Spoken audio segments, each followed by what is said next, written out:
Cody Rhodes on Smackdown Friday night wins the WWE Championship back. Give me your thoughts about that, Josh. Like, what did you think about? Because we had called this on the show earlier in the week that Cody Rhodes was definitely going to win the championship back. So it was no shock to us that he actually regained the championship. Yeah, it was no shock, and it just has a lot of head scratching. Okay. Still, because all right, it's now listed as set Cody versus Orton, since Orton won the chamber. Okay, so you have them. And then you have McIntyre, Jacob Fatu, Sami Zayn, Trick Williams, and I will also even throw in Nick Aldis. Right. As far as they're all arguing, trying to get in, deserve, earn, this, that. Right.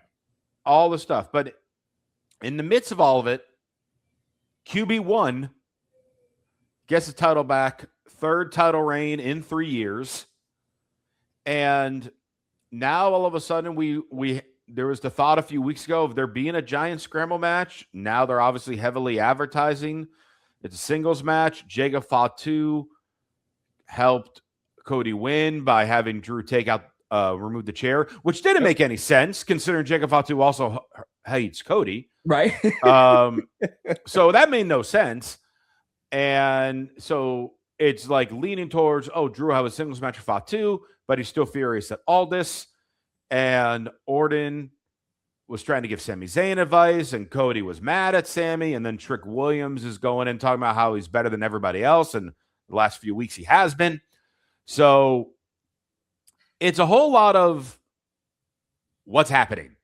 Yeah. And it's crazy to think, okay, what the hell is happening with one of your main events of WrestleMania when we are 5 weeks away?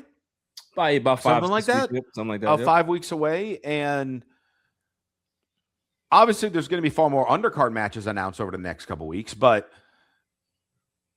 we're still unsure of what's happening with the main, even though now they're advertising Orton, Cody. I want it to result in them adding more people to that match.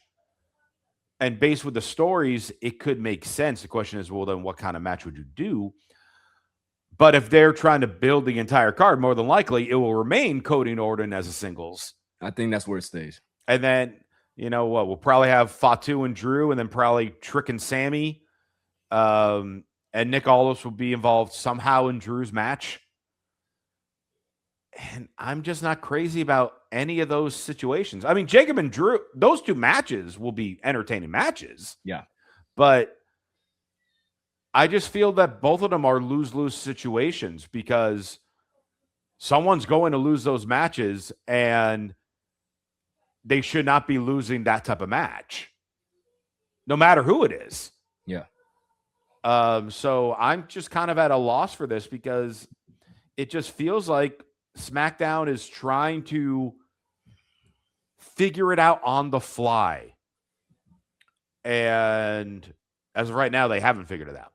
Well, I mean, Road Dogg left, so you already know what that is. But did that help or hurt it?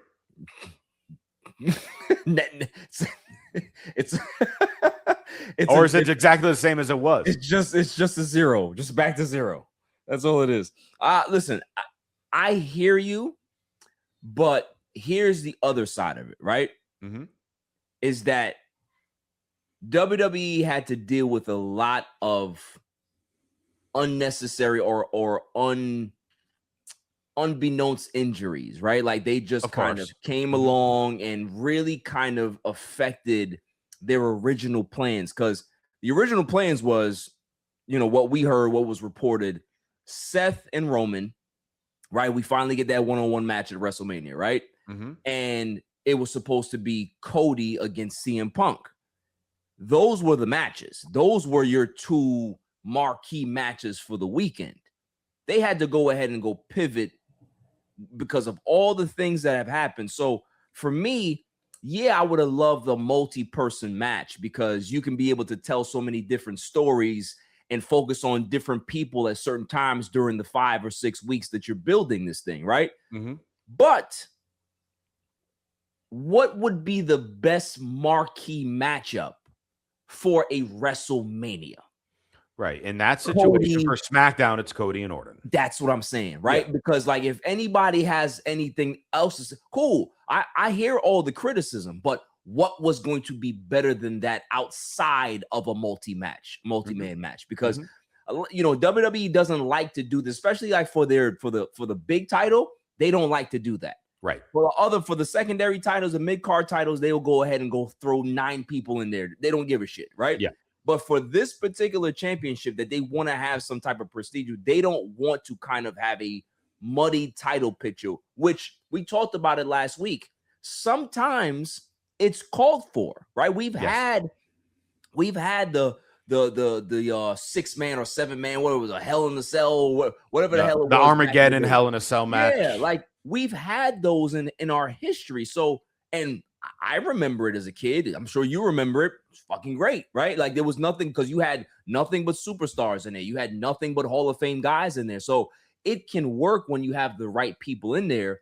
But I'm also not going to be mad at them for being able to tell the best story that they can tell, which is Cody versus Randy. Right. Because there's so much history there. We're talking about 20 years, close to 20 years of history there, right? So that's what is more intriguing to me, because we're going to see where they go with Cody. We're going to see where they go with Randy. Who takes the more heelish approach, or are they going to be two baby faces that go about it? Because, you know, somebody's going to get booed, which is probably going to be Cody, and somebody's going to get cheered more than the other, which is probably going to be Randy. So for me, I'm okay with what they came to, with all of the things they had to deal with heading into the road to WrestleMania. That's all I'm saying. Like this, I think this was the best outcome for all of the other stuff. And also too, like you said, you know, piggybacking on what you said, they have to find a way to put some meat on the card, right? Like for right now, like we were saying, where's all the other matches? Where's all the other matches? Well, now you can be able to literally get Trick and Sammy. That's one. You got Drew and Fatu. That's another one. So now you have more matches building off of that one type of title situation, which is better for WrestleMania. So you know they're doing the best with what they have, and I can't really be too mad, because I want to see Cody and Randy. Like I am desperate to see it. Well, I will tell you this. I need an RKO to happen this Friday on SmackDown. Yeah, something. I need an RKO to happen, and I need one of them to. Doesn't mean they have to like officially make a heel turn, but I need one of them to do something heelish, with their promo buildup. We obviously know the story and the history. We know all that's there. Yeah, and we just need them to push into it, because right now, especially for the casual fan, because again, WrestleMania is all about the casual. Correct. It's not about the diehard. So casual, they see two big names. They see Cody Rhodes and Randy Orton. Cool. For guys like you and I and the people that are listening to this, there's like, oh, there's 17 years of story here when you go all the way back to Legacy. Yep. How are they going to intertwine and build it all up with Dusty and Cowboy Bob and Legacy and Cody leaving and Randy turning on Cody and Cody making it on his own and thanking Randy and Randy always eyeing the title and this and that. And I just wish that DiBiase Jr. wasn't in trouble. They would have put him in.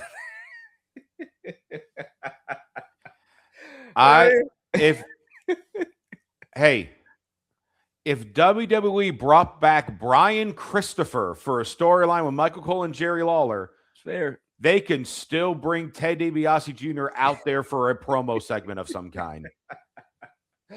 I mean, we know that we have had some spot on, very good ideas and takes and correct items during this.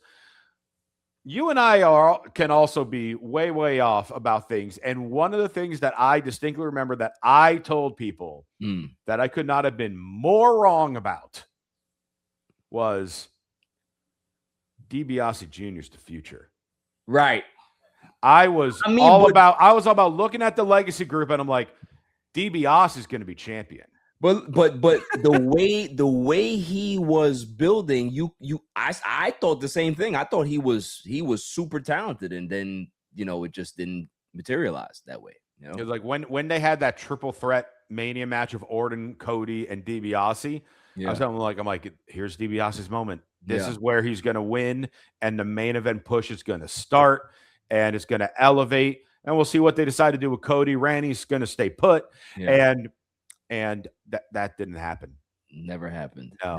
He had to work close. He ended up taking his dad's title and forced Maurice to be around him when she had no desire to do that role. Right.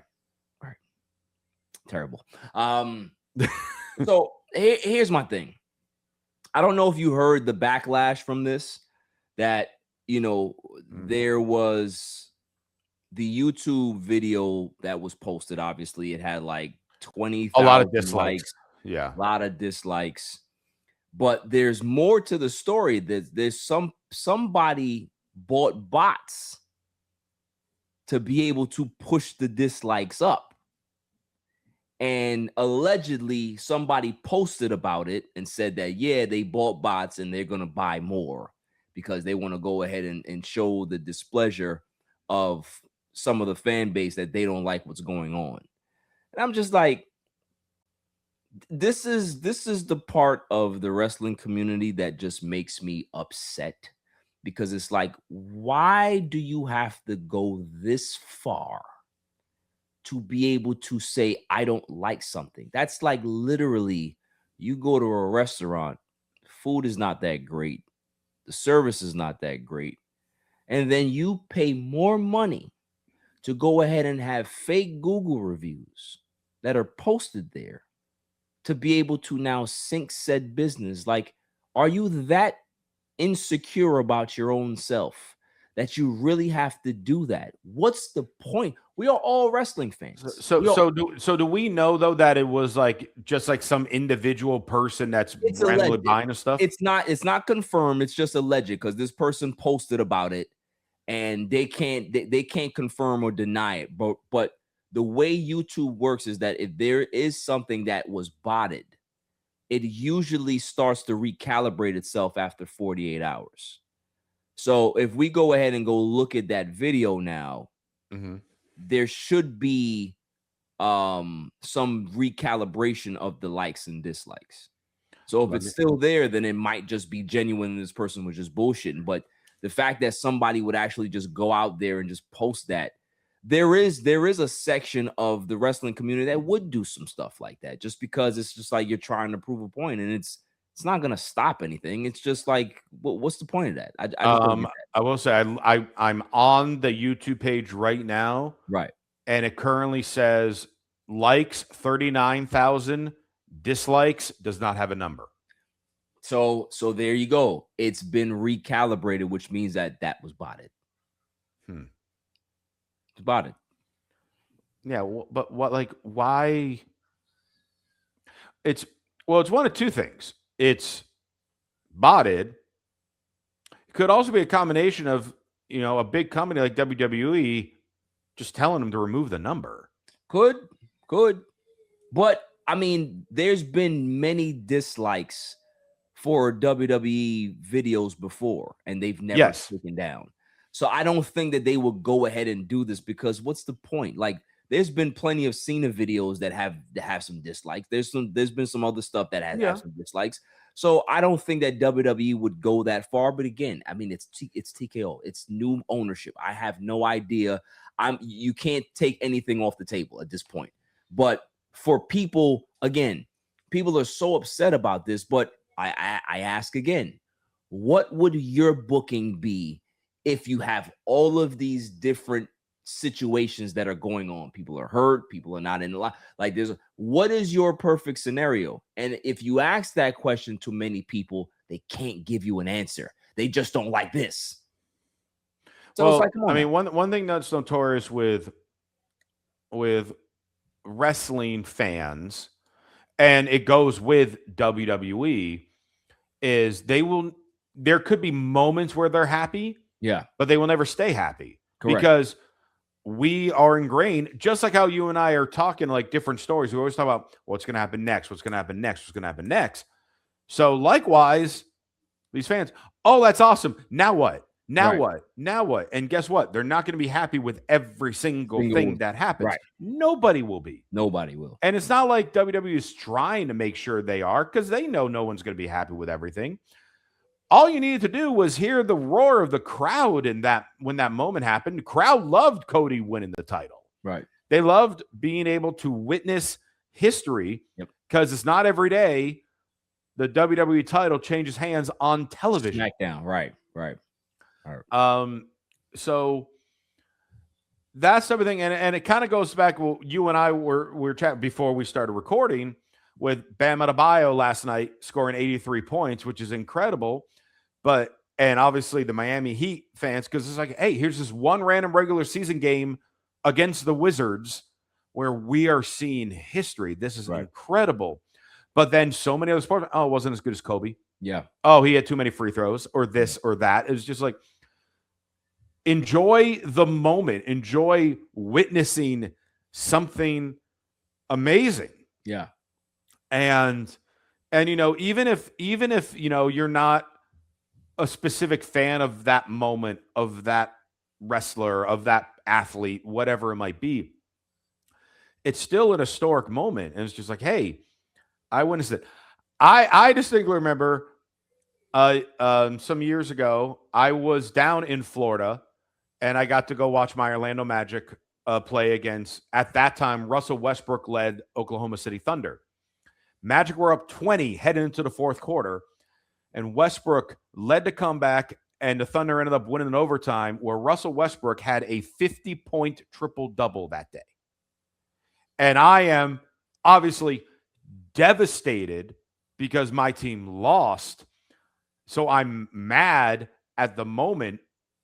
But then it's just like, I witnessed what was then considered the individual game of the season by anyone that year, from Russell Westbrook having a 50-point triple-double, which is just like unheard of. Right. It's been done, maybe 2-3 other times in history. So it's just like, hey, I was upset, but I witnessed a historic moment, which is pretty damn cool if you ask me. So the same goes with something like this. All right, you're upset that Cody won. You're upset Drew's reign was short. I get that. But it's part of a moment, and it's building to more moments. Right. Because guess what? Cody won it. He's going to lose it. Yeah.